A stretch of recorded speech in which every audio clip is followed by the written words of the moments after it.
ఇది కాంగ్రెస్ పార్టీ యొక్క ప్రధాన డిమాండ్. 5 సంవత్సరాలు యథావిధిగా వారికి స్థానచలనం లేకుండా పరిమితి సంవత్సరకాల చిరకాల పదవికాలు ఉండాలి. వారి వేతనం నిర్ణయించే అధికారం కేంద్ర ప్రభుత్వం వారికి ఉండకూడదు. అదేవిధంగా ఆర్టీఐ చట్టంలో ప్రజాహిత ఉద్దేశం దెబ్బతీసే డిపిడిపి చట్టంలోని సెక్షన్ 44(3)ను పునః పరిశీలించాలి. ఈ చట్టం ద్వారా వ్యక్తిగత సమాచారం తీసుకునే హక్కుని పౌరుడు కోల్పోతున్నాడు కాబట్టి దాన్ని పునః పరిశీలించాలి. కేంద్ర రాష్ట్ర కమిషనర్ ఖాళీలను పారదర్శకంగా సమయపాలనలో భర్తీ చేయాలి. ఇదొక డిమాండు. కమిషన్ పనితీరు ప్రమాణాలు నిర్ణయించి కేసుల పరిష్కార రేటును పబ్లిక్గా వెల్లడించాలి. కమిషన్లు ఎన్ని అప్లికేషన్లు వస్తున్నాయి, ఎన్నిటికి సమాచారం ఇచ్చాము, ఎన్నిటి పరిష్కారమైనవి బయటకు రావట్లే. సమాచార హక్కు కమిషనర్లకి ఎంత పవర్ ఉందంటే they can question anyone, they can even decide the matter also. So అవన్నీ కూడా ప్రభుత్వాలు గుప్పిట్లో పెట్టుకొని రాకుండా పోతూ ఉంది. ఆర్టీఐ వినియోగదారులు విజిల్ బ్లోయర్స్ భద్రత కల్పించేలా విజిల్ బ్లోయర్స్ ప్రొటెక్షన్ యాక్ట్ 2014 తీసుకొచ్చాము. ఆ తర్వాత ప్రభుత్వం దాన్ని అమలు చేయట్లేదు. ఇమ్మీడియట్గా అమలు చేయాలి. కమిషన్లో పాత్రికేయులు, కార్యకర్తలు, విద్యావేత్తలు, మహిళలకు ప్రాతినిధ్యం పెంచాలి, కల్పించాలి. ఇదొక డిమాండ్. ఆర్టీఐ చట్టం ఆధునిక భారత ప్రజాస్వామ్యంలో గొప్ప సంస్కరణలు ఒకటి. ఇది ప్రజలకి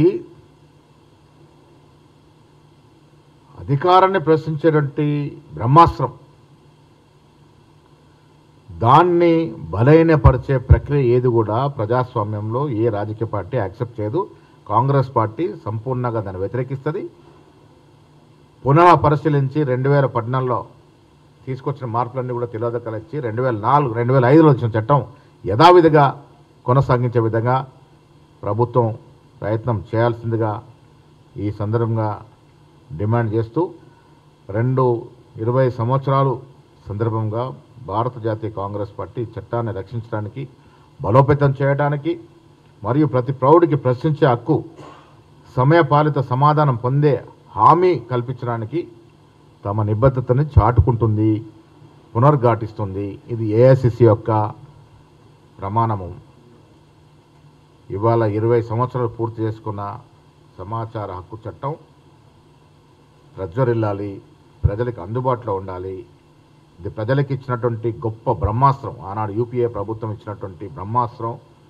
ఇది బ్రహ్మాస్త్రంలాగా కొనసాగాలి. దీన్ని నిర్వహించే ప్రక్రియ ఏది కూడా కాంగ్రెస్ పార్టీ సమర్థించదు. దీంతో పాటు ఆనాడు తీసుకొచ్చిన గొప్ప చట్టాలు, పనికి ఆహార పథకం, దాదాపు ఈ 10 ఏళ్ళలో 50% పైగా నిధులు కోతపెట్టినారు. బీదవానికి కనీసం పని దినాలు ఉండాలని ప్రతిపాదించి ఈ చట్టం చాలామంది బీదవారికి కడుపు నింపిన చట్టం. దీనికి ఇచ్చే బడ్జెట్లో విపరీతంగా కోత పెట్టినారు. ఫారెస్ట్ రైట్ చట్టానికి కేంద్ర ప్రభుత్వమే తూట్లు పొడుస్తూ ఉంది. అదాని కోసమో అంబానీ కోసమో ఫారెస్ట్ రైట్స్ యాక్ట్ చట్టాన్ని తిలోదకాలు ఇస్తూ దాన్ని నిర్వీర్యం చేస్తూ కేంద్రం దీంట్లో ఇన్వాల్వ్ అయ్యి పర్మిషన్ ఇచ్చినట్టు సందర్భం. మైనింగ్ కొరకు ఫారెస్ట్ యాక్ట్ చట్టం నిర్వీర్యం అవుతూ ఉంది. ఆహార భద్రత చట్టం కూడా చాలా చోట్ల చాలా రాష్ట్రాల్లో అది అమల్లోకి రావట్లేదు. భూస్వాధీన చట్టం కూడా కేంద్ర ప్రభుత్వం పరిపూర్ణంగా దీన్ని అమలు చేయట్లేదు. ఇంత గొప్ప చట్టాలు తీసుకొచ్చినటువంటి మహనీయులు మన్మోహన్ సింగ్ గారికి జోహార్లు. ఆ చట్టాలు రావడానికి ఆనాడు దోహదపడినటువంటి మా యువ నాయకుడు రాహుల్ గాంధీ గారు, ఖర్గే గారు, ఆనాడు నాయకత్వం వచ్చినట్టు యూపీఏ చైర్మన్ సోనియా గాంధీ గారికి ప్రజల తరఫున, తెలంగాణ ప్రజల తరఫున మనస్ఫూర్తిగా ధన్యవాదాలు తెలియజేస్తూ ఈ చట్టాలన్నీ కూడా కాపాడుకునేందుకు యథావిధి కొనసాగించుకు పౌరులందరూ కూడా సిద్ధం కావాలని పిలుపునిస్తా ఉన్నాం. ధన్యవాదములు.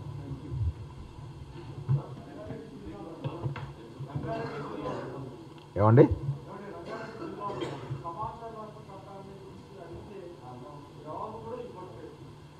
అందుకే ఈ చట్టం బలోపేతం కావాలంటే కేంద్ర ప్రభుత్వం యథావిధిగా పాత రూపంలో ఈ చట్టాన్ని అమలు చేయాలి. నిర్దిష్టమైనటువంటి ఆదేశాలు ఇవ్వాలి. ఇది ప్రజల కోసం తీసుకున్న చట్టం, ఇది యథావిధిగా అమలు కావాలనేది మా ప్రయత్నం.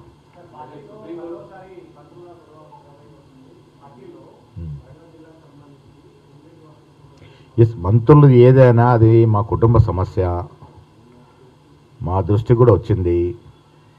ముఖ్యమంత్రి గారు నేను కూర్చొని దాని సమస్య పరిష్కరింప చేస్తాం. వచ్చారు, సీతక్క గారు కూడా, కొండ సూర్య గారు ఇద్దరు కూడా మాట్లాడినారు. అది కంప్లైంట్లకు కాకుండా ఒకటి ఉన్నట్టు సమాచారం నాకు ఇచ్చినారు. డెఫినెట్గా మాట్లాడేది పరిష్కరింప చేసే ప్రయత్నం చేస్తాం. పెద్ద సమస్య కాదు, అది చిన్న అది సమాచార లోపం వల్ల జరిగింది.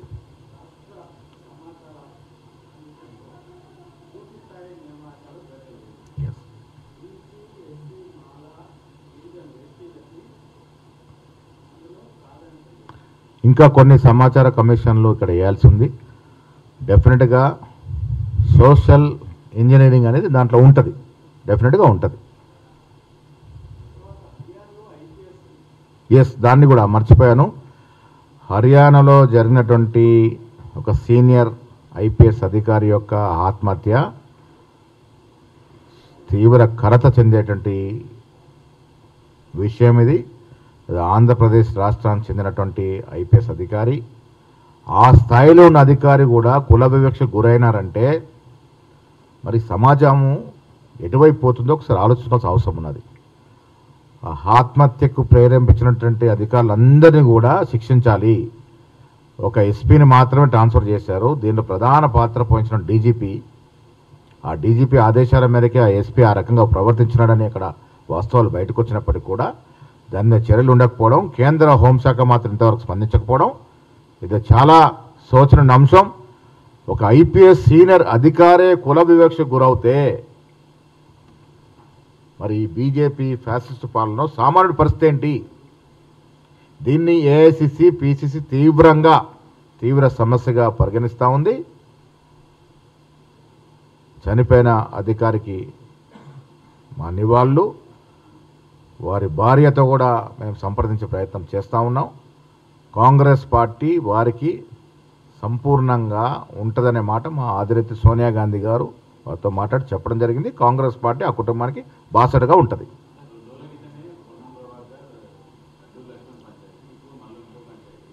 ఈ కుటుంబం ఉన్నప్పుడు చిన్న చిన్న అన్నదమ్ములు, అన్న చెల్లెల మధ్య కొంత చిన్న తగాదాలు ఉంటాయి. మా కుటుంబం పెద్ద రేవంత్ రెడ్డి గారు మేము డెఫినెట్గా దాన్ని సమస్య పరిష్కారం చేసుకుంటాం. అదే బయటకు వచ్చింది కాబట్టి దాన్ని సమస్య పరిష్కారం డెఫినెట్గా. ఇంకెవరు మాట్లాడలే కదా, క్షమించరాకుండా ఉండే స్థాయికి ఎవరు మాట్లాడలేదు. డెఫినెట్గా అది నోటీస్కి తీసుకొచ్చినారు. దాని మీద డెఫినెట్గా ముఖ్యమంత్రి గారు సాయంత్రం రాగానే మాట్లాడతారు. అది ఎంతవరకు ఆ ఇన్వాల్వ్మెంట్ ఉంది,